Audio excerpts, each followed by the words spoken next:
Bien, vamos entonces a continuar con estos ejercicios que habíamos propuesto para que se resuelvan en clase. Juan también tiene ya resuelto un ejercicio interesante, pero antes de eso, antes de hacer la presentación, quiero yo introducir un par de cosas que no habíamos visto y que hizo falta en el ejercicio que planteé a Santiago y Brian. Ese ejercicio hablaba sobre calcular esta tasa de transición del estado fundamental al primer estado excitado de un oscilador armónico isotrópico. Y no se hablaba de la perturbación, entonces, como si no hay perturbación, ¿cómo es que ocurre la transición? Entonces, ahí justo falta un tópico que está dentro de una de las exposiciones que van a hacer ustedes, que trata sobre la emisión espontánea. Es decir, nosotros habíamos visto que cuando la perturbación es constante no hay absorción de energía, no hay emisión de energía, que la única posibilidad de que exista absorción y emisión de energía es cuando existe una perturbación que no es constante, que depende del tiempo. Entonces, con esa perturbación dependiente del tiempo, hacíamos el cálculo de la tasa de transición. Pero en este caso, en este ejercicio, no se habla de ninguna perturbación. Entonces, ¿cómo es que se produce una transición de un estado inicial a un estado final? ¿Cómo es que hay una probabilidad de transición? Como digo, eso tiene que ver con este tema que no tratamos, que quedó por la exposición, que se llama lo de la emisión espontánea.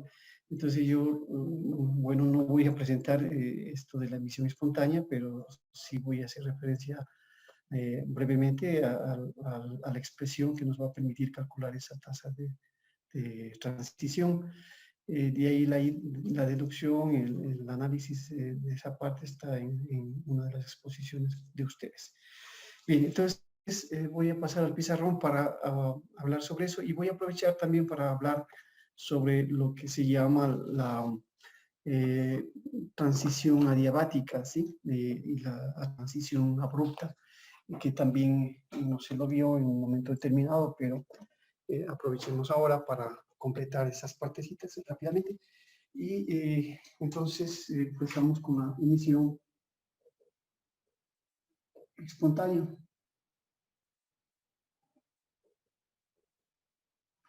Sí, entonces la emisión espontánea, como les digo, lo que tiene que ver, un momento está el marcador un poco oscuro. Voy a cambiar de marcador. Bueno, si no, ya no se ve muy bien. Más de claridad.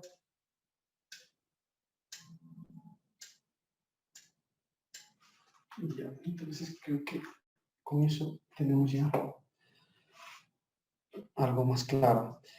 Les decía que la emisión está asociada con la tasa de transición de un nivel a otro y la emisión de un fotón de manera espontánea, ¿sí? Entonces, nosotros haciendo un análisis, por ejemplo, se puede hacer aquí un análisis clásico o un análisis cuántico, cuantificando el campo electromagnético, es posible, este es un efecto cuántico netamente, es decir, es un efecto cuántico, ¿sí? Y es posible pensar en que si yo tengo un sistema donde hay un estado inicial, llamémosle este, superior y un estado final, es posible pensar en eventos en que sin ninguna perturbación, ¿sí? No hay nada que perturbe el sistema, simplemente de forma natural el sistema se relaja, pasa el electrón del estado inicial al estado final y se emite radiación con una frecuencia H omega, con energía H omega, siendo omega la diferencia de energías entre este estado inicial y este estado final. ¿Sí? Entonces el omega es igual a F menos I sobre H. Esta es la frecuencia del fotón que se emite aquí debido a esta transición espontánea, ¿sí? O sea, no hay nada que perturbe el sistema, pero espontáneamente se puede dar esa transición. Entonces, como digo, el formalismo que probablemente presente en una de las exposiciones nos permite encontrar la expresión para ese cálculo de esa tasa de transición. Entonces, esa tasa de transición del estado inicial al estado final por una emisión espontánea, esto corresponde a la siguiente relación: 4/3 de W al cubo sobre HC al cubo por el, que es el momento dipolar del estado inicial al estado final, y esto en últimas se puede expresar como 4/3 W al cubo por sobre HC al cubo por E al cuadrado y por el producto interno del estado final en R, el estado inicial, y esto al cuadrado, porque este momento dipolar, bueno, el W aparece aquí, que ya lo hemos puesto, este es el W, que está aquí presente en esa relación, y el D, el momento dipolar D que nosotros tenemos, es simplemente E punto E, ¿sí? E por L. Entonces, por eso es que sale el cuadrado aquí y se queda el R, que es el valor medio que tenemos que calcular. Entonces, esta relación de aquí sirve para ese cálculo de esa tasa de emisión, y es la que se tiene que utilizar para terminar de resolver el problema, es el oscilador isotrópico. Entonces, también se debe indicar lo siguiente, que nosotros también podemos calcular la potencia radiada en esa transición. Hay una intensidad de radiación que se emite, entonces podríamos escribir la potencia radiada, simplemente la intensidad, y esto nos da una intensidad de radiación del estado inicial al estado final, que va a ser igual a HW por esta tasa de transición, ¿cierto? Entonces, esta tasa de transición que lo escribimos así, es la emisión. Y esta en forma explícita va a ser igual a H omega, entonces nos queda 4/3 de W a la cuarta sobre H. Bueno, aquí sería H omega, con el H se va y simplemente nos queda C al cubo y el E al cuadrado que está acá por este producto de final R phi inicial y al cuadrado. ¿Sí? Entonces, esas dos expresiones de aquí nosotros utilizaríamos para terminar ese ejercicio. Bueno, en realidad la primera sería suficiente. Y también se sugiere usar en coordenadas esféricas, sí, porque el oscilador armónico es isotrópico, entonces la mejor forma de escribir es usando coordenadas esféricas. Entonces, las coordenadas esféricas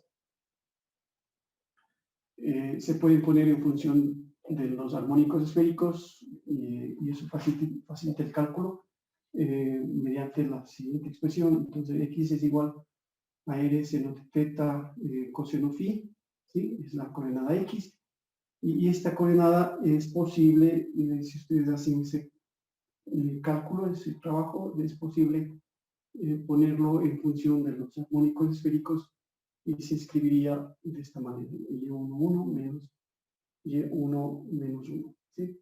Y lo mismo hacemos con y, que es r seno teta seno phi, y se puede poner en función del armónico esférico, y que va a ser 1 raíz de 2 pi sobre 3 por r por y11 más y1 menos 1. Y finalmente z, que es igual a r coseno teta, que también lo ponemos en función del armónico esférico y10, es igual a 4 pi sobre 3 por r por y10. ¿Sí? Entonces, esto simplemente como un dato que se debe tratar al oscilador isotrópico con coordenadas esféricas, y las coordenadas esféricas se pueden poner en función del armónico esférico, ¿sí? Entonces, después de un momento, cuando vamos a presentar ya los resultados de esos dos ejercicios que teníamos en el taller, ahí podría yo presentar el resultado final de esa probabilidad de transición. Como vemos, era buena la pregunta que hizo Santiago, y cómo calculo la probabilidad de transición si que no hay perturbación. Es que se trata de una emisión espontánea, no tenemos perturbación. Entonces, para eso hay que usar esta fórmula de aquí que acabo de poner, y eso lo presentamos en breve, ¿sí?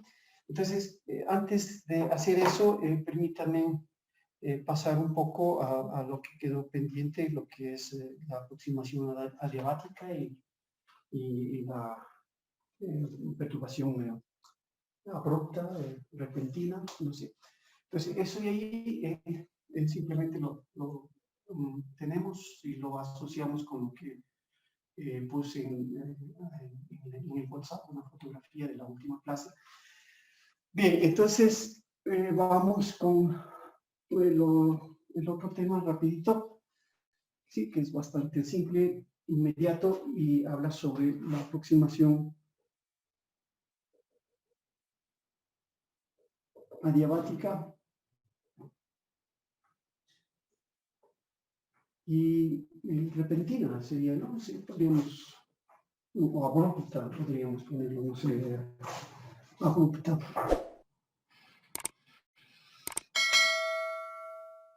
¿Sí? Entonces, lo que sucede es que nosotros hemos visto que las transiciones de un nivel a otro se expresan. Tenemos por ahí la expresión esta que nos permitía calcular esta probabilidad de transición.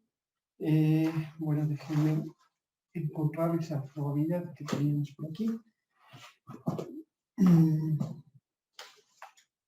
Sí, esta probabilidad y esta tasa de transición se podía escribir simplemente como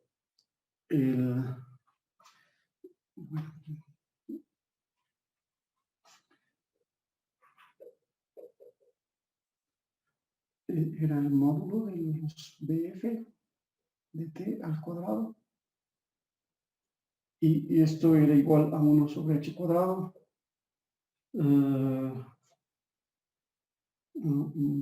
sobre h cuadrado de la integral. Aquí creo que hay una falla también, 1 sobre h cuadrado, a ver cómo que teníamos.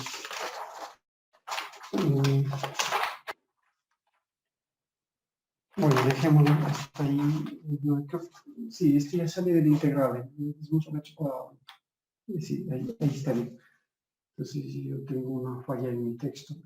Entonces sería 1 sobre h cuadrado, que habíamos dicho, multiplicado por la integral de 0 a t, ¿sí? De 0 a t, de WFI, ¿no es cierto? O sea, sería el phi final, el W, phi inicial, ¿sí?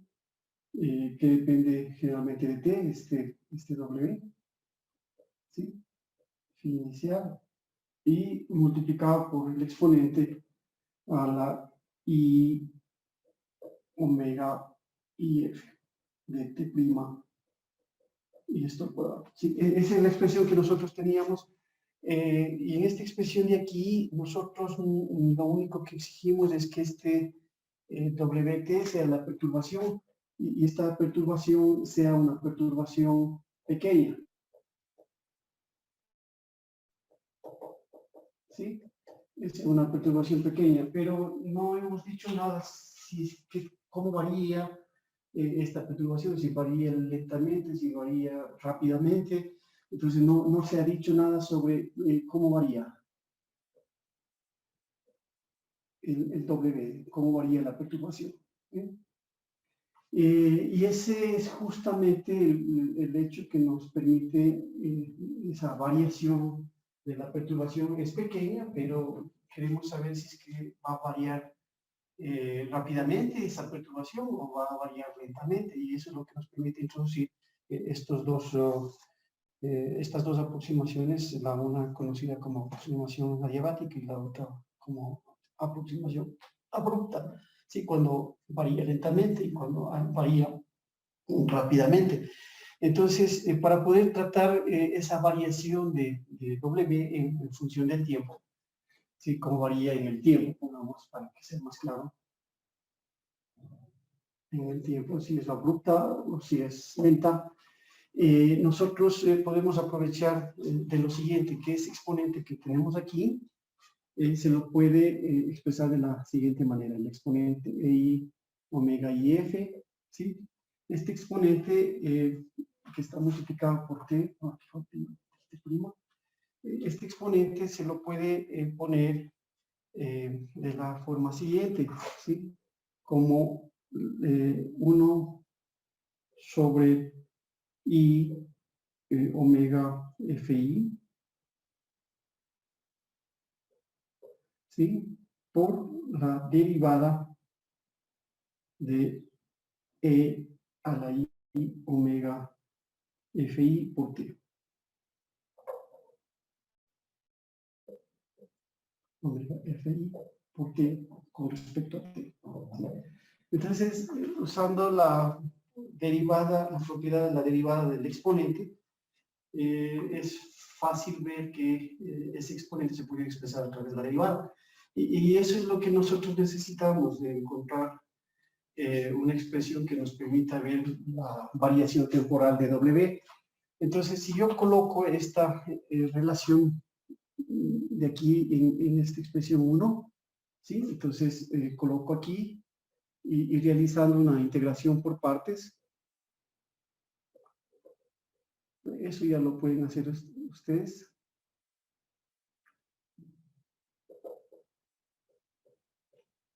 La relación 1 se puede escribir de una manera más conveniente para ver la variación de la perturbación. Entonces nosotros podemos escribir integrando por partes, usando esta expresión de aquí, que esta probabilidad de transición FI va a ser igual a 1 sobre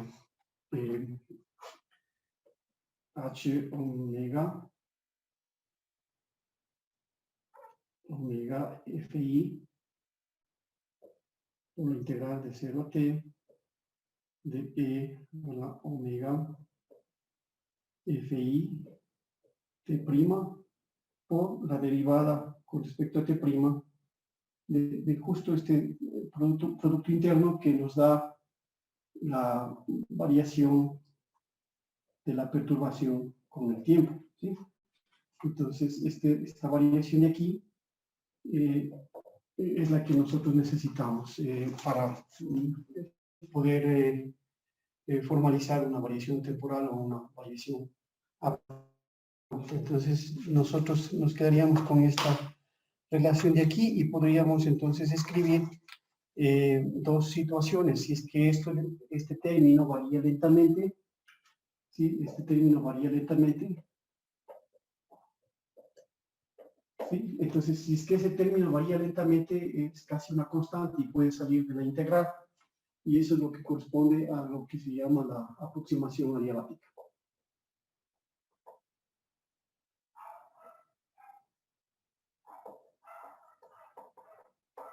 ¿Sí? Si varía lentamente, entonces esta es una constante. Se puede tomar como una constante y eso nos lleva, sale de esta integral y nos lleva a lo que se llama la aproximación adiabática. Y la otra posibilidad es que, bueno, este término no varíe lentamente, se queda dentro de la integral, pero este factor de aquí se va a ver como una constante cuando hay una variación abrupta de la perturbación. Entonces, para una perturbación abrupta, ¿sí? ¿Qué quiere decir con esto de abrupta? Lo que quiero decir es que cuando nosotros tenemos, por ejemplo, no sé, o sea, tenemos un péndulo que tiene una longitud L y de repente hacemos que la longitud sea 2L, ¿sí? Entonces hay un cambio abrupto de la longitud del péndulo. Y ese cambio abrupto, como es a la final pequeño, pero es abrupto, no afecta sobre este exponente, y ya lo voy a explicar mejor. Y este exponente se ve como constante y puede salir de la integral. Entonces el exponente a la i omega fi por t es básicamente una constante, sale de la integral y tenemos el caso de la perturbación abrupta. Entonces en esta expresión de aquí se ve claramente las dos aproximaciones cuando este es constante sale de la integral y nos da la aproximación adiabática. Cuando es abrupta, este es constante, sale de la integral y nos queda este término de aquí. Y eso es lo que quiero aclarar en esta parte, ¿no? Entonces, hablemos lo mismo, pero ya con las relaciones correspondientes sobre la aproximación adiabática. ¿Sí? Entonces, el sistema, bueno, hay un teorema que habla sobre lo que es una aproximación adiabática. Entonces, lo que dice este teorema es básicamente si el sistema, bueno, ya lo que habíamos dicho, entonces la perturbación es pequeña. Bueno, no sé, el otro marcador, perturbación pequeña, cambia lentamente con el tiempo, ¿sí? Con el tiempo. Y lo que últimas dice esta aproximación es lo que se llama el teorema adiabático. Teorema adiabático. Y ese teorema adiabático dice que si un sistema está inicialmente en el estado enésimo y su hamiltoniano evoluciona lentamente con el tiempo. Si un sistema está inicialmente en el estado enésimo, ¿sí?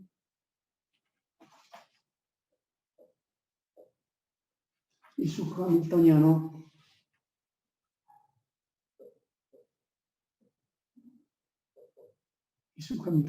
evoluciona lentamente con el tiempo, ¿sí? Entonces el sistema se va a encontrar en un tiempo posterior en el estado enésimo de un nuevo hamiltoniano, ¿sí?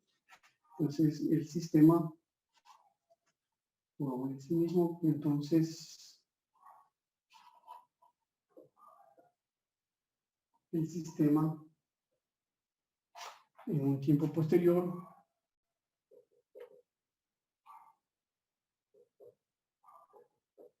se encontrará en el estado enésimo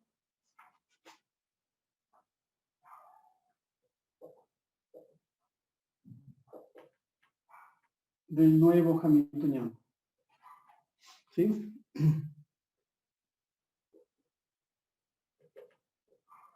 Del nuevo hamiltoniano.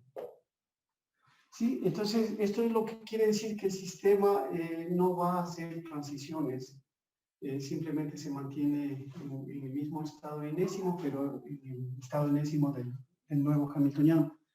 Entonces no hay transiciones. ¿Sí? No hay transiciones, eso es lo que dice. Entonces evoluciona lentamente. Entonces, si nosotros consideramos que evoluciona lentamente, yo puedo sacar, bueno, tengo la expresión para esa probabilidad, yo puedo sacar esta probabilidad IF, ¿sí? De t. Esto lo puedo aproximar como 1 sobre h cuadrado omega fi al cuadrado Y aquí tengo de la integral, saco esa parte constante que mostré. Este término, bueno, este término de aquí se vuelve constante y lo puedo sacar de la integral y simplemente poner afuera de la integral como la perturbación que depende del tiempo por phi, y esto elevado al cuadrado, y luego en la integral solo me queda el exponente, que sería elevado a la omega fi por t prima de prima, ¿sí? Entonces, esa es la aproximación adiabática. Como esto es básicamente una constante, lo saco de la integral y me queda dentro de la integral solamente esta parte, ¿sí? Entonces, esto de aquí ya se puede integrar, y la expresión para el cálculo de la probabilidad cuando la perturbación es pequeña y varía lentamente, nos quedaría simplemente lo siguiente, ¿sí?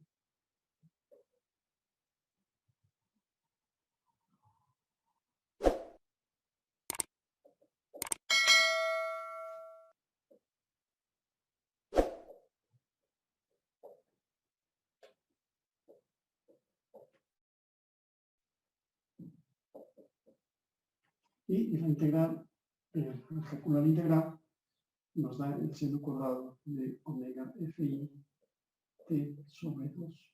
Entonces, esta expresión de aquí es la que nosotros podemos usar cuando se tenga que calcular la probabilidad de transición para una variación de la perturbación en forma lenta.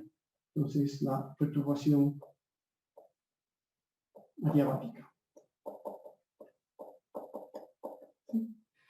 Eso es lo que quería mostrarles. Esta expresión de aquí es, digamos, utilizada siempre y cuando este término aquí sea menor.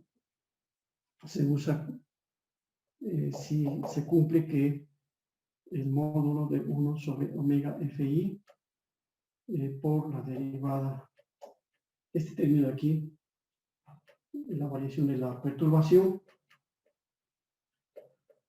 Esto es mucho menor que la diferencia de las energías entre los dos niveles, o sea, EF menos I.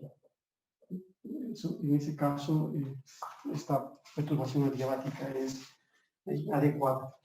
En el caso de la perturbación abrupta, la situación es similar. Sí, o sea, estos dos términos estaban dentro de la integral, entonces en el caso de la perturbación abrupta, este se queda dentro de la integral y este sale de la integral, porque este varía. Básicamente no varía en cuanto la perturbación es abrupta, es inmediata. Entonces pongamos aquí finalmente esto de la perturbación abrupta, ¿sí? Entonces,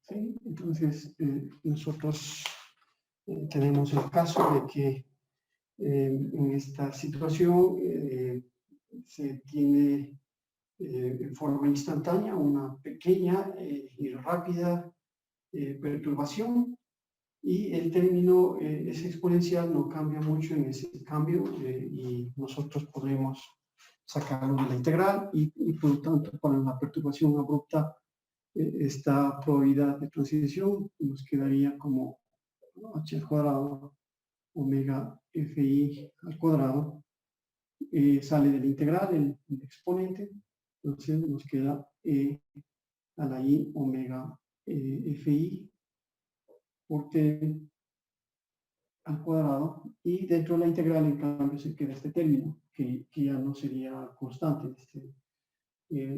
Habría que calcular su integral, que es la variación con respecto a t' del producto phi w phi por el dt' y esto al cuadrado, ¿sí? Entonces nos quedaría así en el caso de una perturbación abrupta. Y nosotros aquí simplemente veríamos que esa integral se puede calcular directamente e inmediatamente, ¿sí? Entonces esta es la derivada, esta es la integral, entonces va, y nos queda que f sería 1 sobre h cuadrado omega fi al cuadrado y omega fi dt al cuadrado. Y esto sería ya el producto phi f de w de t, aquí la t', sería w de t, w de t por phi y esto al cuadrado. ¿Sí? Entonces, esta sería la expresión que nosotros tenemos para el caso cuando hay una perturbación abrupta. ¿Sí? Entonces, eso es lo que quería yo introducir para que ustedes vean que también podemos hacer estos problemas cuando hay en consideración está la variación de la perturbación, si es que es lenta, si es rápida. Y bueno, ya les presento también algún ejercicio que nos muestre cómo esto funciona. Bien, entonces creo que se ha presentado lo que estaba pendiente, estas dos cositas. No sé si tienen alguna consulta, no sé si necesitan que aclare algo.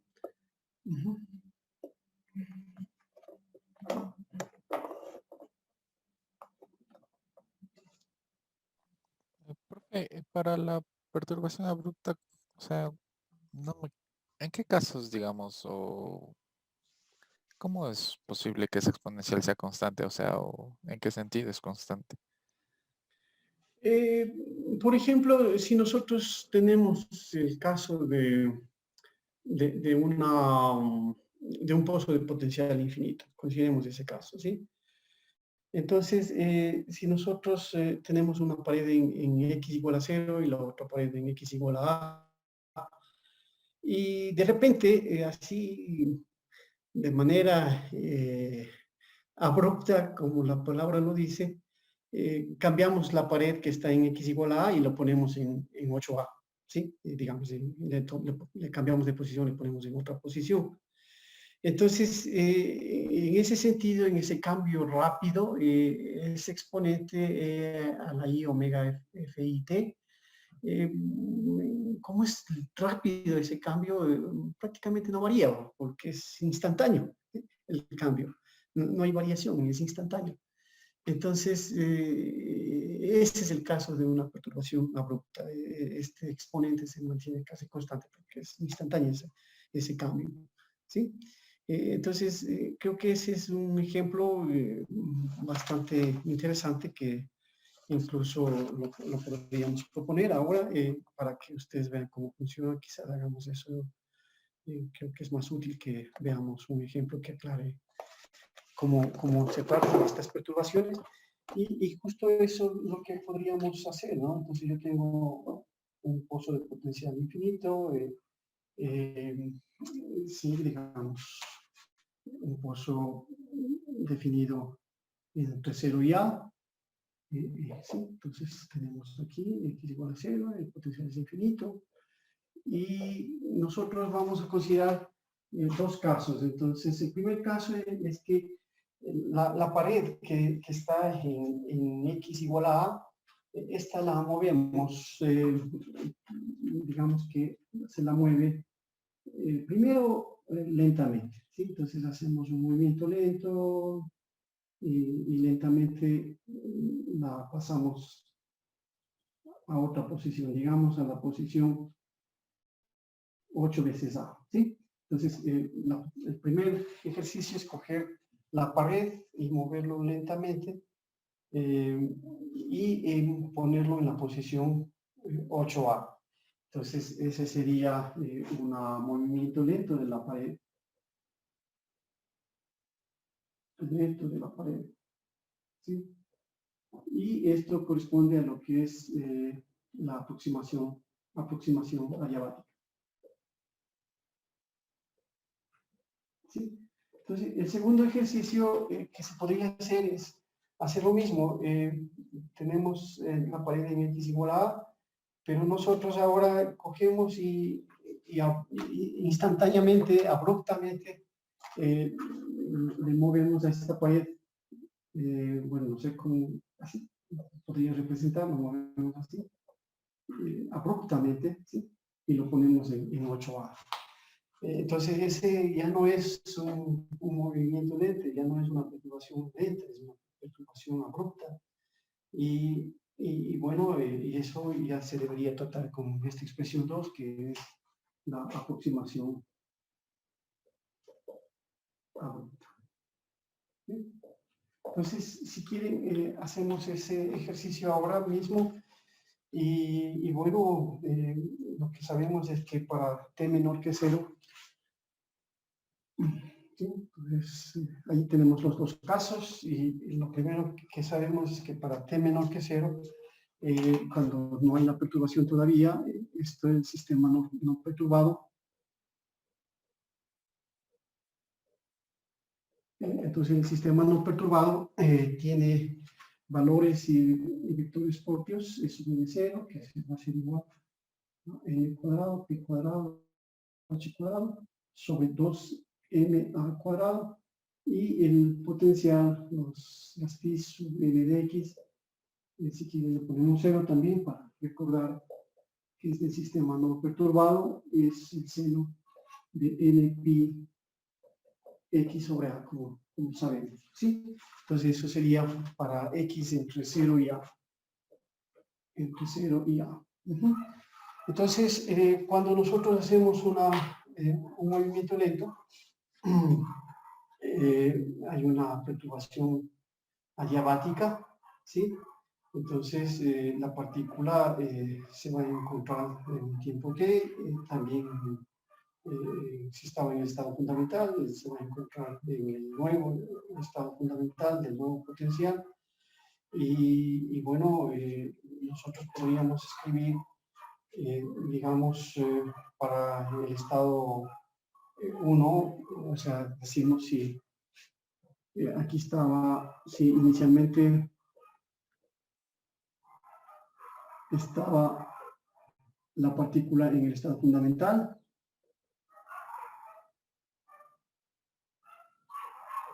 como la perturbación es adiabática,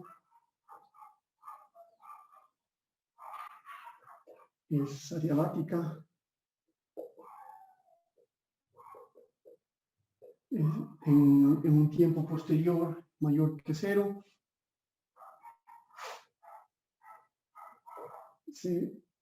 seguirá en el estado fundamental, no hay transición del nuevo potencial. ¿Sí? Del nuevo potencial. Entonces, ¿cuál es el nuevo potencial? Es con la pared que se ha movido a 8A, y nosotros podríamos escribir entonces que la energía del estado fundamental en un tiempo t mayor que 0 va a ser la misma que está aquí, pero sería ya n cuadrado, que vale 1, sería pi cuadrado h cuadrado sobre 2 veces m, y el a ya sería no a sino 8a, 8a al cuadrado. Entonces esto nos da pi cuadrado h cuadrado sobre 16, a ver, 864 por 2 son 128 MA. Ese sería la energía del estado ya para un tiempo t mayor que 0. Y el phi para este estado fundamental ya para un tiempo t mayor que 0, este también va a cambiar, ¿sí? Bueno, se mantendría la amplitud, que sería 2 sobre a, pero en el seno sí ya sería n pi x sobre 8A, ¿sí? Y el n valdría 1. Entonces sería simplemente el seno de pi x sobre 8A, y esto sería para x entre 0 y 8A. Entonces, ese sería el caso, digamos, para cuando se tiene esta perturbación que varía lentamente. Entonces, si nosotros movemos la pared lentamente, lo que hacemos es mantener al sistema en el mismo estado fundamental, pero del nuevo sistema, con la nueva, con el nuevo potencial.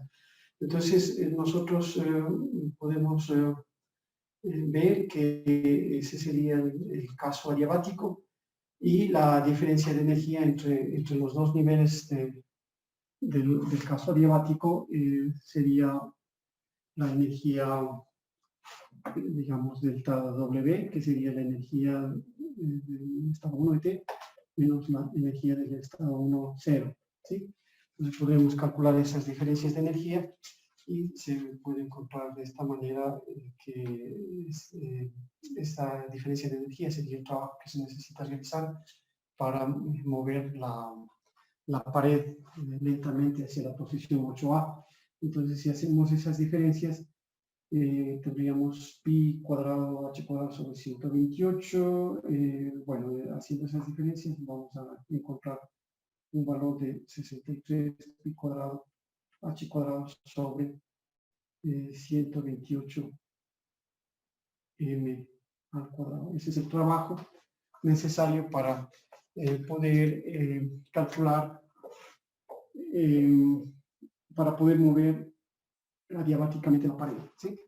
Entonces, nosotros hacemos eso, y bueno, podríamos también, si quieren, bueno, eso sería un poco, en últimas, lo que tenemos que hacer aquí. Ahora, para la parte B, cuando nosotros movemos rápidamente la pared, ¿sí? Nosotros vamos a tener una situación un poco diferente. Ahí podríamos nosotros hacer lo siguiente, ¿sí? Entonces, vamos a hacer la parte B.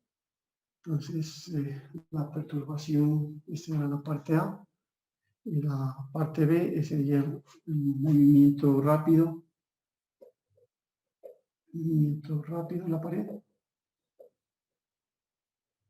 pared, ¿sí? Entonces, en ese caso, para T mayor que 0 tenemos un nuevo potencial, y los niveles de energía y la función de onda están dados por lo que escribimos, ¿no es cierto? O sea, nosotros podríamos, bueno, aquí podríamos hacer dos cosas en verdad. Podríamos hacer un cálculo aproximado y un cálculo exacto. Bueno, nosotros empecemos analizando esto de la siguiente manera. Entonces, cuando se mueve para la pared rápidamente por un tiempo mayor que 0, se tiene el nuevo potencial en la energía y la función de onda. En el nuevo potencial, la energía SUN, llamémosle prima, va a ser igual a n cuadrado, lo que ya escribimos hace un momento, pi al cuadrado h cuadrado sobre 128 m al cuadrado. Y las energías, perdón, y las funciones de onda van a ser raíz de 2. Bueno, aquí sí es necesario considerar a ver, no, yo cometí un error. Aquí era 8A, también está acá, ¿no? Sería 8A. Y aquí también es 8A. Pero entonces, no, aquí era A simplemente. Entonces acá ya sería 8A, entonces quedaría raíz de 2 sobre 8A y el seno de n pi x sobre 8A. ¿Sí? Lo que teníamos antes, ¿sí? Entonces eso conocíamos y funciona para x entre 0 y 8A. Entonces nosotros lo que hacemos ahora es calcular la probabilidad de encontrar a la partícula en el nuevo estado fundamental del nuevo potencial, Y esa probabilidad es simplemente calculada con los coeficientes que nosotros habíamos obtenido de expresar el estado anterior en funciones estacionarias y el estado nuevo en funciones estacionarias. Entonces, recuerden que nosotros podemos hacer un desarrollo de esta manera, de un CI por los phi. Sí, estos desarrollos pueden cambiar en el tiempo de forma estacionaria y, en definitiva, el paso del estado estacionario anterior al nuevo estado estacionario anterior nos puede dar simplemente una probabilidad que se calcula con este producto interno. Entonces yo lo que hago es pasar del estado estacionario 1, del estado fundamental 1 al estado fundamental nuevo, y este producto interno es lo que nosotros, elevándolo al cuadrado, conocemos como la probabilidad de transición, ¿sí? Entonces, simplemente en este caso, de esta probabilidad de esta transición abrupta, lo que hacemos es calcular esa probabilidad del estado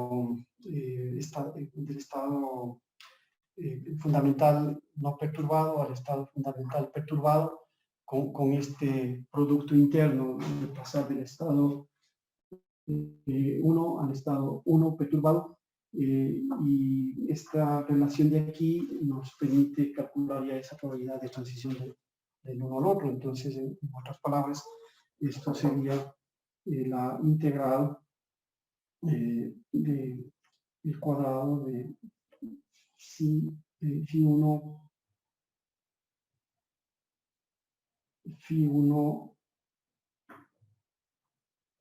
prima conjugado de x por phi 1 de x con respecto a x y esto al cuadrado, ¿sí? Entonces, aquí lo que estoy haciendo en este caso del movimiento rápido de la pared, por el hecho de que no hay cómo cuantificar, lo mismo en el caso anterior, ¿sí? No había cómo cuantificar la perturbación. La perturbación es mover la pared lentamente hacia la otra posición, para un caso, y en el otro moverlo abruptamente. Entonces, eso, ¿cómo lo cuantifico? No se puede cuantificar esa perturbación en este ejemplo, pero sí se puede usar el método adiabático, porque lo que dice el método adiabático es que lo que hace el sistema es pasar de un estado fundamental no perturbado a un estado fundamental del nuevo sistema perturbado. Y eso hicimos en esta primera parte, es decir, no usamos la expresión que yo había mostrado anteriormente. ¿Por qué no usamos? Porque no tenemos una forma de cuantificar la perturbación, pero sí tenemos esta forma de proceder, que sería la forma exacta. Esto quiere decir que, en otras palabras, esto se va a aplicar no solo para los casos cuando tenemos pequeñas perturbaciones, podemos aplicar en general para un H que es transformado lentamente a un nuevo H, ¿sí? Entonces, es lo que estamos haciendo. Tenemos un hamiltoniano inicial y lentamente pasa a un hamiltoniano nuevo que es H. Es decir, esta sería un resultado exacto, ¿sí? Sería un resultado exacto, y un resultado aproximado, en cambio, sería que del H0 pasamos al H, que es H0 más la perturbación W. Entonces, este término W usamos en la expresión que mostré hace un rato para la perturbación adiabática, y ese sería un método aproximado, porque estamos usando las pequeñas perturbaciones. Entonces, aquí estaríamos con unas pequeñas perturbaciones, un método aproximado, ¿sí? Entonces, lo mismo estamos haciendo acá. Aquí no puedo usar el método aproximado, ¿sí? Es más difícil porque no tengo una perturbación W que pueda cuantificar. Entonces, simplemente cojo la pared y lo paso abruptamente a 8A, Y para eso, entonces, lo que tenemos que hacer es usar la definición exacta de la probabilidad, de la probabilidad de pasar de un estado inicial al estado final. Esa probabilidad, en este caso, es calculada con esta transición de este Producto Interno del estado fundamental 1, no perturbado, en cero para que se vean que es no perturbado, al estado fundamental 1 perturbado. ¿Sí? Entonces, usamos esta expresión para el cálculo del estado inicial al estado final, en este caso 1, 1. Pero esta expresión de aquí es la expresión exacta. Esta es la expresión, el cálculo exacto de la probabilidad de transición. El cálculo aproximado es la expresión que les di hace un rato, ¿sí? O sea, para la PIF que habíamos escrito, que era igual a que era igual a esta PIF, que era igual a en últimas a un factor aquí. Bueno, era proporcional para no escribir todo, a phi final W de t phi inicial, era proporcional a esto, ¿sí? Al cuadrado. Entonces, esta expresión de aquí que yo anoté antes, no la puedo usar ahora, porque no tengo esta W. Sí, no tengo esta W. Sí, sí está, pero no lo puedo cuantificar. Entonces, este de aquí es el cálculo aproximado. Y recuerden que estas expresiones que había yo puesto se derivan de la teoría de pequeñas perturbaciones. Entonces, estoy aquí en el cálculo aproximado. Como no puedo usar esto ni aquí ni acá, entonces yo uso la definición exacta que es el producto de esta integral. ¿Sí? Entonces, si ustedes hacen el cálculo de esa integral, van a encontrar ya esa probabilidad de transición para el caso abrupto. Entonces, para el caso abrupto hay que, en este ejercicio, solo en este ejercicio tenemos que calcular directamente usando esta definición de probabilidad que está ahí, y si hacemos ese cálculo, el valor que se obtiene al calcular la integral, reemplazando el phi i' que está aquí, el phi 1 que es un sistema no perturbado que está acá, perdón, entonces como el cero para que se vea. Entonces, haciendo este cálculo, el resultado de esa probabilidad va a ser el valor de 0. Bueno, pongámosle como números, sería el valor que me da es 0.0077. Sí, ese es el valor, 0.0077 es la probabilidad para pasar del estado excitado, perdón, del estado estacionario, del estado fundamental 1 no perturbado, al estado fundamental 1 perturbado. Nos da ese valor de probabilidad. ¿Sí? Entonces, lo mismo podríamos hacer para calcular la probabilidad de transición del estado fundamental no perturbado al estado perturbado, el primer estado excitado perturbado, y podríamos encontrar otra probabilidad. Es decir, en otras palabras, con eso termino. Yo también podría hacer el cálculo de la probabilidad 1, 2, por ejemplo. ¿Sí?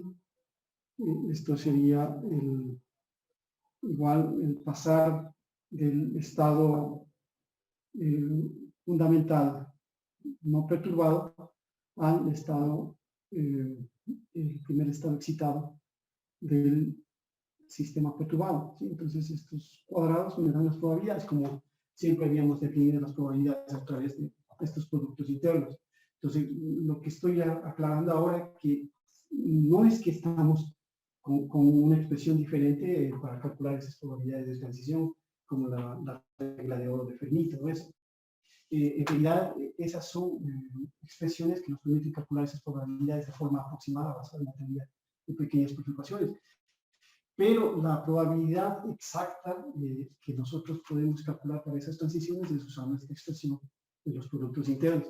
Entonces, igual hacen este cálculo de pasar del 1 al 2, es decir, la integral de si 2 prima, bueno, pongámosle para ser coherentes, phi 2 prima,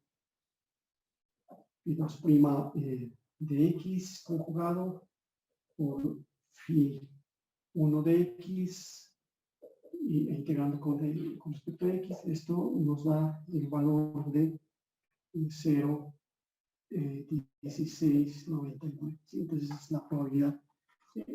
Esas integrales ustedes ya las pueden hacer por sí solos. Y bueno, recalco en este ejercicio que estoy topando de mover la pared del pozo de potencial infinito. No se puede poner una expresión explícita para la perturbación.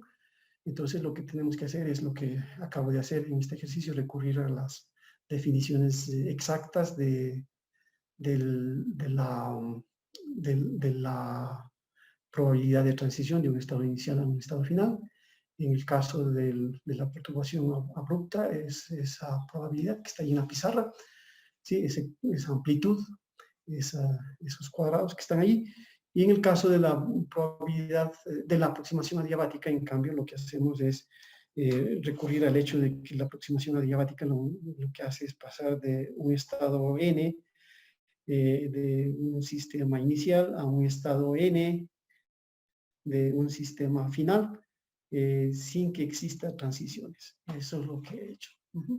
Pero si no es el caso, es decir, si tenemos una perturbación, como podría ser en otro ejemplo, en forma explícita, tenemos el W, entonces en ese caso podemos aproximar estas probabilidades usando las expresiones que puse en la pizarra. Bueno, no sé si es que esto aclaró un poco mejor las cosas. No sé si tienen alguna consulta, alguna inquietud.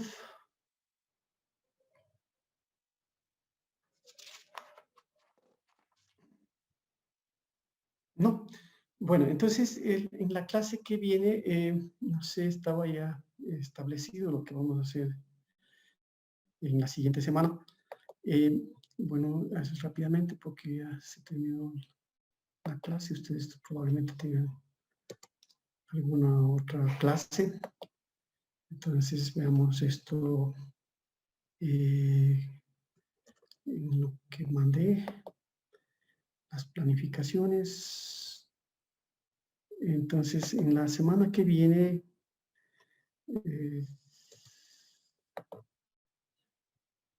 vamos a ver ya el método variacional. Voy a compartir esto. Lo tienen ustedes. Entonces aquí está hay las exposiciones tipo clase que pueden hacerlas en estos 2 días. Pero también yo ya puedo iniciar con el método variacional. Sí, eso está previsto básicamente para la semana que viene. Entonces, por favor, preparen sus exposiciones. Bueno, también antes de iniciar la clase del martes, vamos a presentar estos 2 ejercicios que quedaron pendientes del oscilador isotrópico y el ejercicio que Juan estuvo haciendo. Bueno, muchísimas gracias. Si hay consultas, puedo explicar algo más. Si no, les agradezco mucho y nos veríamos en la próxima semana. Que tengan un buen fin de semana. Igualmente, profe, hasta el martes.